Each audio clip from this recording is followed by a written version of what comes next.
There are certain types of men that women come across in dating all the time. And they might seem like a completely different category and a completely different issue. But what I see time and time again is that regardless of which of these types you tend to gravitate the most, they will all end up putting you into the masculine role in the relationship, being the person who cares more, who carries the whole relationship on her back, who tries to push it forward, who's thinking about where things are going and trying to manage how they will go. And the women that I work with, the women that I create content for, are women who are strong, who are smart, who are successful and ambitious, and very often made to feel like their strength is working against them in dating. It doesn't have to if you're aware of how you're channeling your strength and where you're channeling it. So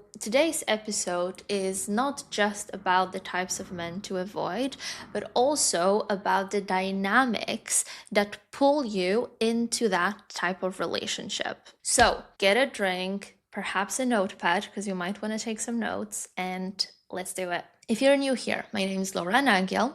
I'm the author of The Dream Framework, the first and only dating coaching program with a 6-month results guarantee. I have helped over 100 women find the one within weeks and months, and I would love for your story to be next. Let's get into it. So the first type I want to talk about is the inconsistent man.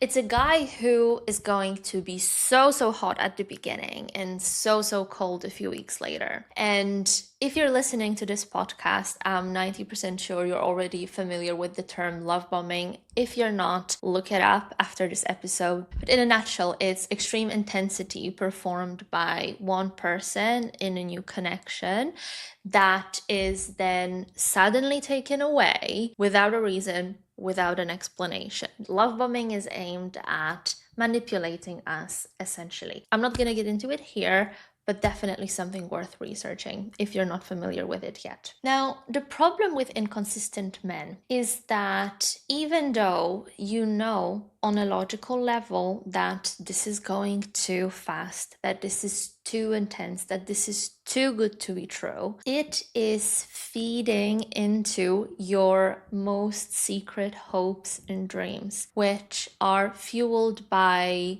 pop culture with rom-coms showing us how people fall in love in the most surprising circumstances despite all of the odds and breaking all of the rules. So even though you know you shouldn't fall for it, even though you know it's too good to be true, it's very hard to say no, because it feeds that hope that maybe this time it's going to be different. How inconsistent men operate is that they will change their whole schedule to work around yours. They will create that pressure for you to respond all the time, to be available all the time.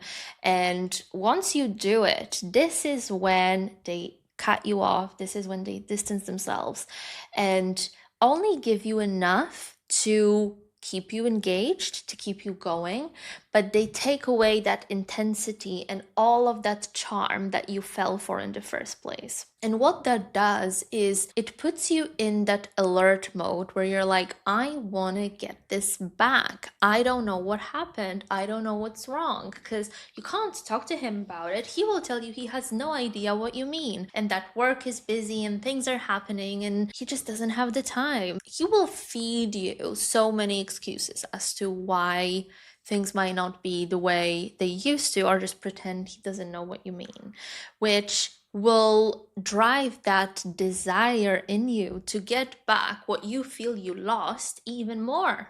And in turn, that shifts the dynamic, because you go from being happily pursued, feeling so in your feminine, being taken care of, being appreciated and being seen and chosen and cherished, to you being the person who's pursuing and who's chasing and who's strategizing, who's trying to figure out and understand the situation so that they can improve it. So you go from being the princess to being the fixer. You are the one who's reaching out more. You are the one who's creating plans in order to sustain that intensity and that spark that you had previously. You're adjusting your behavior, you're driving yourself crazy, trying to figure out who were you when you were that good version, when you were that version of yourself that he was crazy about and that now he seems to have lost his interest in? And that's exactly the moment when the dynamic shifts and you start taking on the masculine role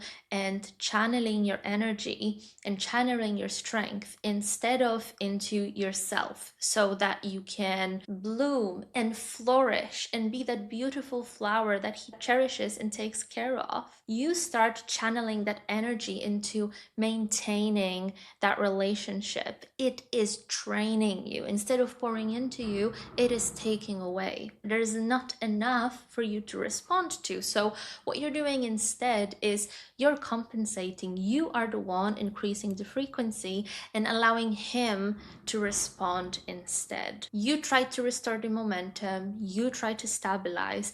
The problem is, if he is not stepping back up, it means that this is the new normal. This is the dynamic you're setting for the rest of that connection. When in reality, that should be the moment where you leave. Number 2 is the passive man. And that's a trap many women fall into when they get to the stage where they know they are ready to settle down and have a family. Because the passive man will be the guy who, on paper, ticks all of the boxes. He is good looking, he has a good job, he is polite, he is kind, he is well mannered.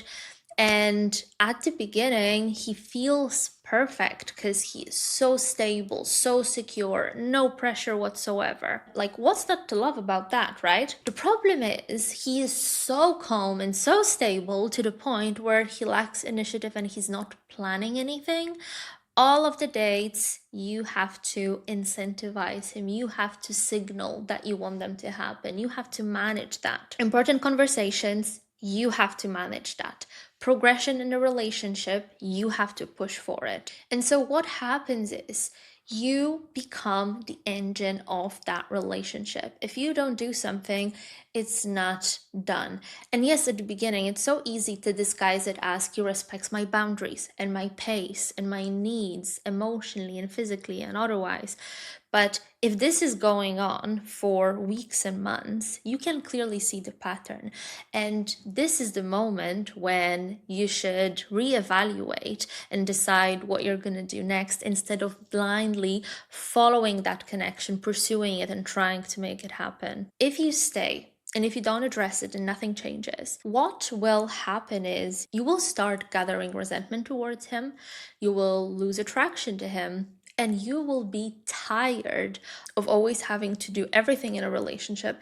And ultimately, it will feel like even though you're in a relationship, you're alone. Because he, in the best case scenario, is an employee that you can manage who will do whatever you ask them to do, but you have to do all of the thinking and you have to carry all of the mental load. Type number 3 is the let's go with the flow man. And honestly, I hate that type the most because it is, one, the most annoying one. It's so easy to disguise it as so many other things, and we'll talk about that in a minute. But also because it's so easy to brand it as so many other things, it's so difficult to spot it, especially in comparison with the types I just mentioned. Because the go with the flow man, he will engage. He will just avoid the specifics and direction. He will say things like, let's just see what happens. I'm open, no pressure. So at the beginning, it feels healthy. It feels like, okay,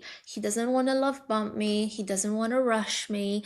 He respects that I need time and space to make the decision. What a healthy man he is. Especially that these types, they love to use therapy lingo. The problem with these guys is that Despite how self-aware they might come across, all they're good at is words and using fancy personal development vocabulary. Because taking things slow is one thing, not having intention is another. And the go with the flow guy will avoid any type of conversation that would involve specifics. He is so happy to tell you where he wants to be in the next 10 years. But when you ask him where he wants to be next year, he doesn't want to talk about it. He'll see where things go. Right now, he's at a stage in his life where he's just so open and life is just so exciting. It could go whichever way. So he will be telling you all of the different cities and places he could live in, all of the different roles and jobs he could have. And he is so good at creating film-like scenarios of what life could be, but there are never any specifics to it. So he might say something like, I definitely want to get married, I definitely want to have kids, and yet he will not do anything to move your relationship with him forward. And what that does to you is that because he is fueling you with all of these visions and with all of this talk about healthy communication and relationships and doing things right, you are the one who is wondering, is there something wrong with me? Am I wrong for nudging him and wanting to know what we are? Am I the one that's wrong for trying to define things? And the problem with the go with the flow man is that because they make you no promises, you cannot be disappointed. You cannot have any conversations with them where you call them out on their BS, because in theory, they never promised you anything. So if one day, and that day very often comes, they ghost you, they tell you it's not it, they just distance themselves, and you can tell that things are fizzling out, you can't even be mad because they never promised you anything. They were just talking about what they want. They never said they want it with you. And that's something that I want you to take away when it comes to dealing with this type. If they are not saying specifically that they are thinking of you in that future, and obviously I don't mean on the first date. If when talking about the future, they don't say they could see it with you, if they don't ask you about what you think about your future, your vision, and try to align it, try to see where the alignment is, and if they don't take any steps to realistically move things forward, that's your cue to stop and think and act accordingly. Don't try and corner him into getting a declaration, because one, no declaration ever given under pressure lasted and was worth it in the end. Two, this is you setting a precedent for you playing the masculine role in the relationship, somebody who pursues, somebody who tries to secure that partner, somebody who tries to secure the relationship. And three, this is when you're messing with the masculine and feminine polarity. If you are the one pursuing him, he cannot be pursuing you. And so if you come across the go with the flow man and you give him a fair chance of proving to you that he's more than that he is choosing you in a real way, it's time to let go. You're better off letting go every time.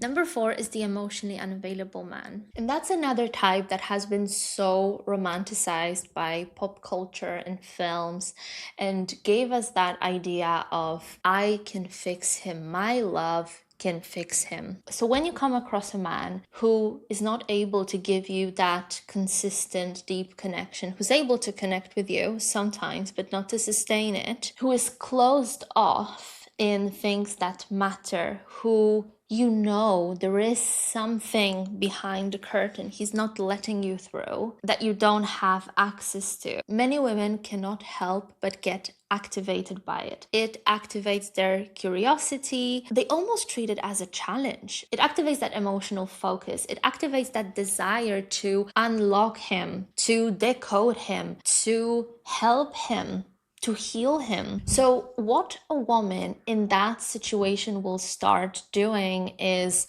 being more understanding, because she sees that he is emotionally underdeveloped. She sees that he doesn't have the right vocabulary to talk about his feelings, that he's probably not able to name his feelings because he's so secretive and so unavailable.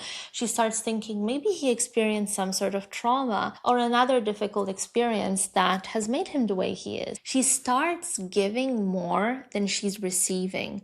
She starts being more understanding than he deserves. Basically, she is trying to give him space, even though maybe she needs some support, maybe she needs some presence, just so she can re-engage with him and try again to unlock him and to help him. So what ends up happening, and this is so tricky to notice in terms of the dynamic you're creating, because stereotypically we are used to thinking that women are the ones responsible for carrying the emotional side of the relationship. And that is true to some extent, but it's never the partner's responsibility to therapize and heal the other person. And so you trying to get him to open up, to become more emotionally available, to create that breakthrough moment is so unhealthy and unhelpful to him as well. Because one, you are absolutely messing with the relationship dynamic. You're not just his partner or potential partner, you are also acting as his therapist, his mom, his supporter, but not in a healthy way. So you mess with the dynamic, which leads to you being his caretaker rather than his partner or the person he looks after. So yes, you might feel connected to him. The question is, does he feel connected to you the same way? And two, you are essentially taking on a project, and a man shouldn't be a fixer-upper thing you take on to make your own and to make them meet your standards. If a man is not ready to have certain conversations with you, if he is not ready to connect with you at the level you want to connect, it means he is simply not for you. Now, type number 5 is the easiest to spot but the hardest to resist. The successful but no time type of guy is so compelling because he feels like a catch. He's got the aspirational lifestyle, he's got the professional achievements, he's got the financial stability, which, let's be honest, is something that you need if you want to start a family or just live a comfortable life. The problem is, because his time is limited, his presence is very often inconsistent and something you have to plan and hope for. And you find yourself in a tricky spot because on one hand, he understands your ambition, he matches your level of success, maybe even exceeds it. So you don't have to worry about making yourself smaller, about shrinking yourself, not to intimidate him. But then on the other hand, what ends up happening is you are starting to try and fit his schedule, try and work around his engagements and plans, rejecting your own needs or compromising your own needs and wants because he is busy and you have to be understanding. He's creating something amazing. His work really matters in one way or another. So you are not expressing your needs, you're compromising on them under the guise of being an understanding and supportive partner. What you don't realize is that by compensating in this way, you are minimizing yourself just to keep access. So yes, you might not be minimizing your achievements, downplaying the seniority of your role because he doesn't feel threatened by you, but you are minimizing yourself in a different way. You are minimizing your own importance in that relationship. So you will be leading the growth of that relationship. You will be planning the dates. You will be arranging for the families to meet, for the friends to meet. You will be the one who remembers about holidays and other social occasions. And if that's a setup you both consciously choose, that is absolutely fine. Whatever division of labor works in a relationship, it works. But this can only work when you're in a proper relationship. When you're just dating, there's no man you should be negotiating on your standards for. There's no man you should be minimizing your importance for. It doesn't matter how much potential he has, what sort of life he can give you. If he is not able to prioritize you now before you're even officially his, imagine how bad it's gonna be when you are officially together. That does it for today's episode. If there's anyone you care about who you know has a tendency to fall for any of these types we spoke about today, make sure to share it with them and subscribe because I post every Sunday. I'll see you then.